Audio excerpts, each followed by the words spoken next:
আমি মোহাম্মদ হাফিজুর রহমান, সহকারী অধ্যাপক, রসায়ন বিভাগ, রূপসা কলেজ, খুলনা। প্রিয় শিক্ষার্থীবৃন্দ, আজকে আমাদের আলোচনার বিষয় হচ্ছে রসায়ন দ্বিতীয় পত্রের একটি বিশেষ বিষয়, সেটি হলো অ্যালকেন প্রস্তুত পদ্ধতি।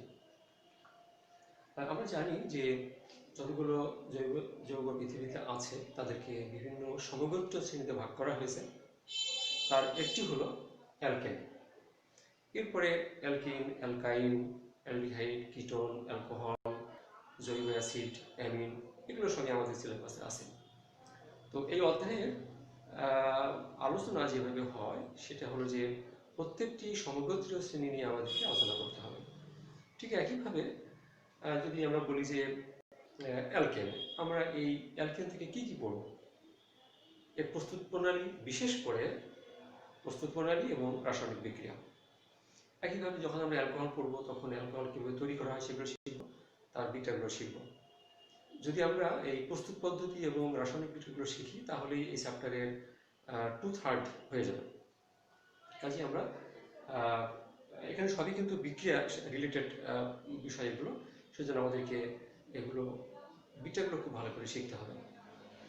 তো আমরা শুরু করি আজকের আমাদের আলোচনার বিষয়, যেটা বললাম যে অ্যালকেন প্রস্তুত পদ্ধতি। তো প্রথমে আমাদের জানতে হবে যে অ্যালকেন কাকে বলে।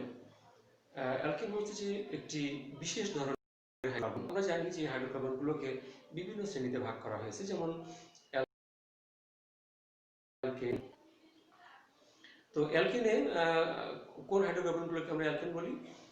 যেসব হাইড্রোকার্বনে কার্বন পরমাণুগুলো পরস্পর একক বন্ধনে আবদ্ধ থাকে এবং কার্বনের অবশিষ্ট যে বন্ধনগুলো আছে সেগুলো হাইড্রোজেন দ্বারা থাকে। এখানে কিন্তু মনে রাখতে হবে যে এই সব যৌগে শুধুমাত্র হাইড্রোজেন এবং কার্বন থাকবে, নামে কিন্তু হাইড্রোকার্বন, অর্থাৎ হাইড্রোজেন এবং কার্বন সমন্বয়ে গঠিত জৈব যৌগ। ঠিক তেমনি অ্যালকিনে কার্বন কার্বন দ্বিবন্ধন থাকবে, অ্যালকাইনে কার্বন কার্বন ত্রিবন্ধন থাকবে। তো আমরা ফিরে আসি আমাদের অ্যালকেন প্রস্তুত পদ্ধতিতে।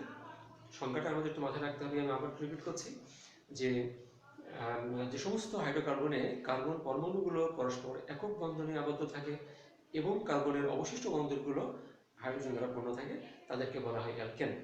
এটা সাধারণ সংকেত রয়েছে, আমরা জানি CnH2n+,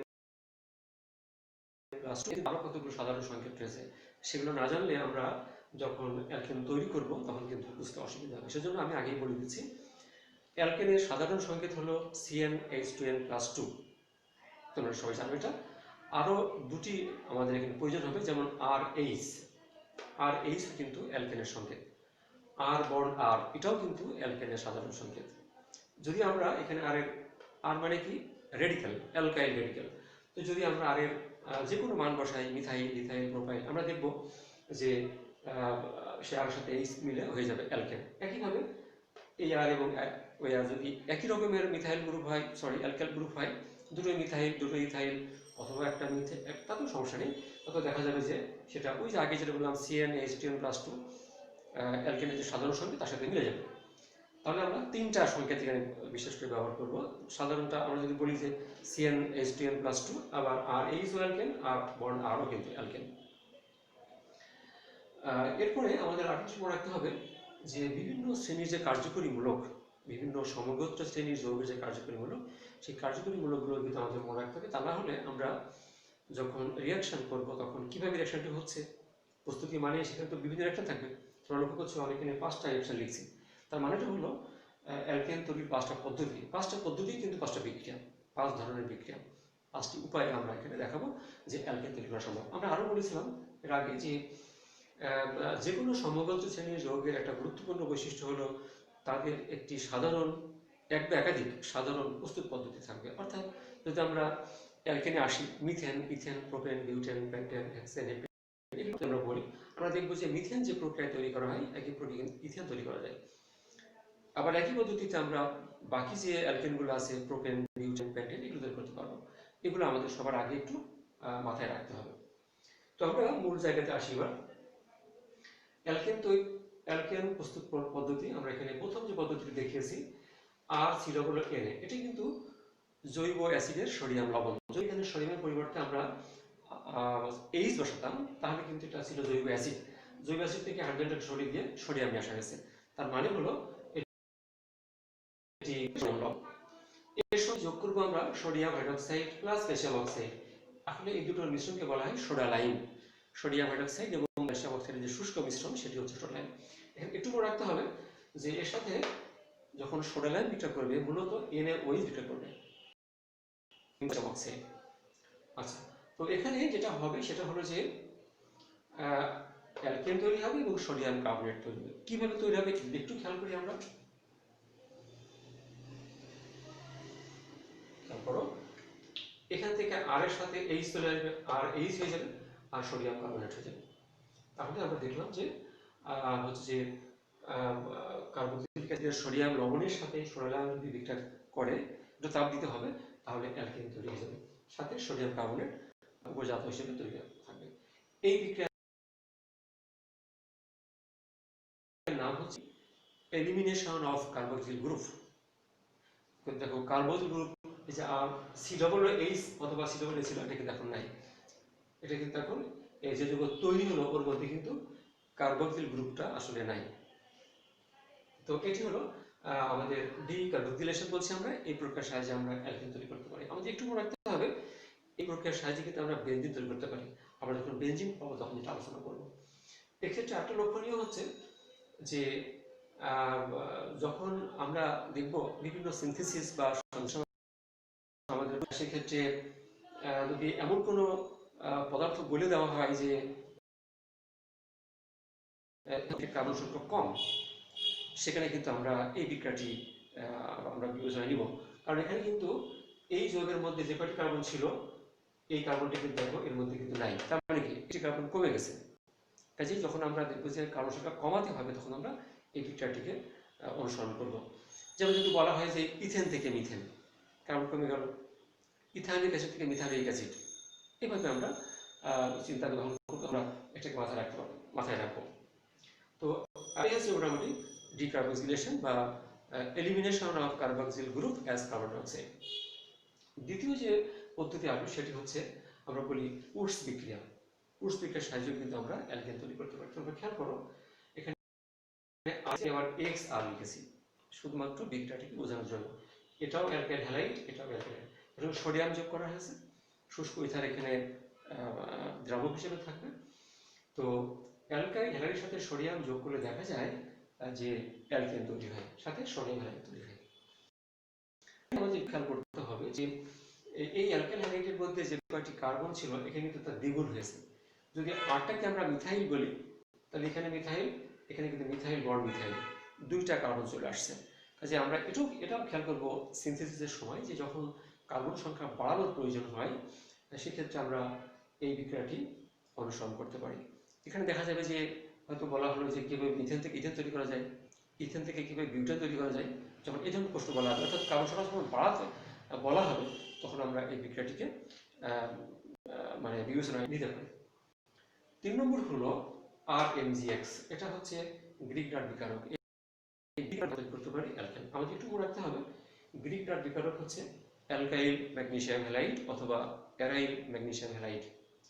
আমাদের তথ্য জানতে হবে সেটা হচ্ছে যে বিজ্ঞানী ভিক্টর গ্রিগনাট উনি কিন্তু এই বিকারকটি আবিষ্কার করে নোবেল পুরস্কার পেয়েছিলেন।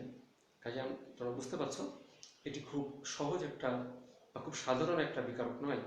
এখান থেকে দেখা যায় যে প্রায় 20 থেকে 25টা সমগোত্রীয় শ্রেণী যৌগকে তৈরি করা সম্ভব। তোমাদের সিলেবাসে যেটা আছে সেগুলোর মধ্যে আমরা পরবর্তীতে দেখব যে গ্রিক বিকারক থেকে অ্যালকেন তৈরি করা যায়, যেটা আমি এখন দেখাবো। পরবর্তীতে হচ্ছে জৈব অ্যাসিড তৈরি করা যায়, অ্যালডিহাইড, কিটোন, এরকম হচ্ছে যে অ্যামিন, বলতে গেলে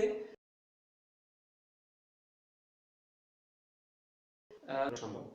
আসলে যখন নোবেল প্রাইজ দেওয়া হয় তখন তো খুব সাধারণ আবিষ্কারের জন্য দেওয়া হয় না।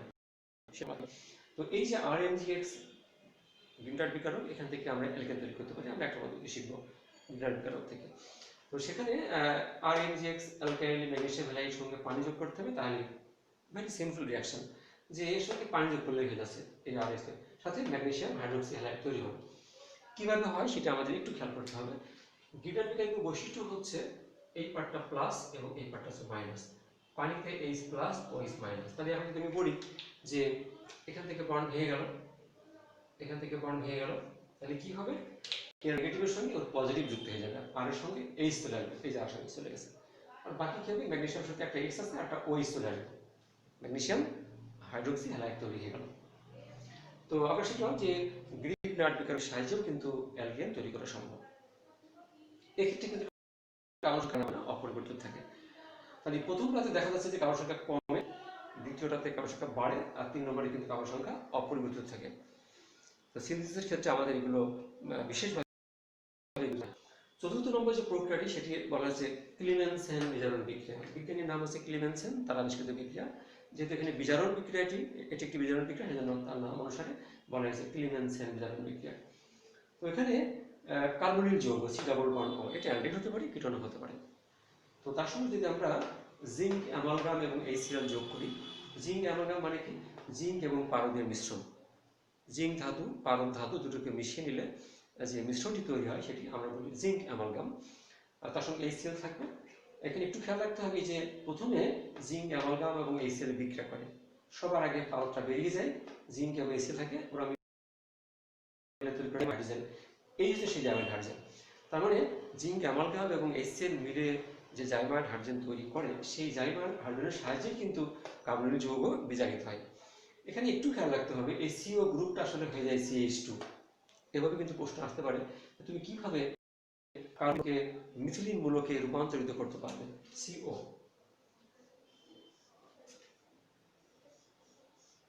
আমাদের পরিবর্তনগুলো একটু লক্ষ্য করতে হবে। এখানে C ডাবল বন্ড O আছে, হয়ে গেল CH2, অর্থাৎ কার্বনিল মূলক থেকে আমরা পেয়ে গেলাম আলটিমেটলি পেলাম আমরা কিন্তু অ্যালকেন।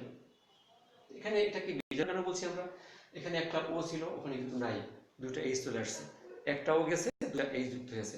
হাইড্রোজেন যুক্ত হওয়া মানে বিজারণ, আবার অক্সিজেন চলে যাওয়া মানেও বিজারণ।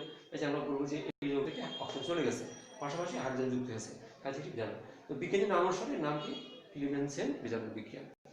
তো এটি একটি খুবই গুরুত্বপূর্ণ বিক্রিয়া, তোমরা এটাকে খুব ভালো করে মনে রাখবে যে কিভাবে আমরা কার্বনিক যৌগ থেকে অর্থাৎ অ্যালডিহাইড থেকে অথবা কিটোন থেকে আমরা কিভাবে অ্যালকেন তৈরি করতে পারি। সর্বশেষ পদ্ধতি হচ্ছে অসম্পৃক্ত হাইড্রোকার্বন থেকে। অসম্পৃক্ত হাইড্রোকার্বন মানে কি, আমরা নর্মালি বুঝি অ্যালকিন এবং অ্যালকাইন। তো অ্যালকিন থেকে আমরা যদি দেখি যে অ্যালকিনের সঙ্গে যোগ করতে হবে হাইড্রোজেন, এখানে প্রভাব উপস্থিত মধ্যে তাপমাত্রা 180 ডিগ্রি, 150 থেকে 180 পর্যন্ত, তাহলে তৈরি যাবে অ্যালকেন। ইথিন থেকে ইথেন, প্রোপিন থেকে প্রোপেন, বিউটিন থেকে বিউটেন, আমরা অ্যালকিন থেকে অ্যালকিন পাওয়া যাবে। এখানে হয় কি, এই যে এখানে একটা পাই বন্ড আছে দুর্বল, সেই বন্ধনটি ভেঙে যায়। আমাদের মনে রাখতে হবে যে একটি পাই বন্ধন ভাঙলে দুটি সিগমা বন্ধন তৈরি হয়, এখানে সেভাবেই হয়েছে। আমরা ইথিন থেকে ইথেন তৈরি করেছি। একইভাবে আমরা প্রোপিন থেকে প্রোপেন, বিউটিন থেকে বিউটেন, পেন্টিন থেকে পেন্টেন ইত্যাদি তৈরি করতে পারি।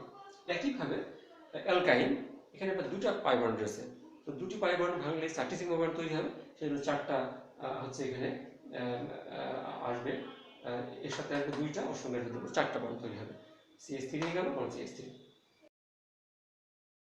কিন্তু প্রায় একই রকম, alkyne plus hydrogen, অ্যালকাইন plus hydrogen, দুটো কিন্তু আমরা এখানে যেহেতু পাই বন্ড 2টা আছে সেজন্য 2 অণু লাগছে, এখানে পাই বন্ড 1টা আছে সেজন্য 1 অণু লাগছে হাইড্রোজেন। এটা একটু পার্থক্য মনে রাখতে হবে আমাদের। তো এই যে আমরা বললাম যে অসম্পৃক্ত হাইড্রোকার্বন অর্থাৎ অ্যালকিন অথবা অ্যালকাইন থেকে আমরা কিন্তু অ্যালকেন তৈরি করতে পারি। তো এই হচ্ছে অ্যালকেন তৈরির মোটামুটিভাবে সাধারণ বা খুবই উল্লেখযোগ্য বা গুরুত্বপূর্ণ 5টি পদ্ধতি। আরও অনেক পদ্ধতি আছে, তো এতগুলো পদ্ধতি তো আমাদের শিখলে হবে না, আমাদের মনে রাখার ব্যাপার আছে। এই জন্য আমরা চেষ্টা করবো যে গুরুত্বপূর্ণ যে 5টি পদ্ধতি, 5টি পদ্ধতি আমরা ভালো করে। তো ঠিক আছে, আজকের মতো আমাদের ক্লাস এখানে শেষ হচ্ছে। তোমরা বাসায় একটু পড়াশোনা করবে, এগুলো খুব ভালো করে প্র্যাকটিস করবে। আল্লাহ হাফেজ।